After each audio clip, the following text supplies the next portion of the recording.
რუსთავის გიგა ლორთქიფანიძის სახელობის დრამატულმა თეატრმა თბილისის ოპერისა და ბალეტის თეატრის საახალწლო გალა კონცერტს უმასპინძლა. ქართული და ევროპული საოპერო შედევრების ფრაგმენტებისგან შემდგარმა 2 საათიანმა სანახაობამ სრული ანშლაგით ჩაიარა.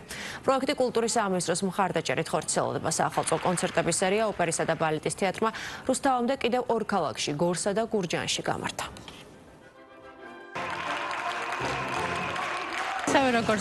მთელი დარბაზი თითოეული ადამიანი ვინც აქ ვიყავით გასაოცარი ემოცია იყო და ძალიან დიდი მადლობა მინდა გადაუხადო ყველას ვინც მოგვცა შესაძლებლობა ჩვენს ქალაქში მაცხოვრებლებს რომ ესეთი ამაღლებული განწყობა გქონოდა საახალწლოდ. ძალიან სასიამოვნო საღამო გამოგვივიდა რუსთაველებს.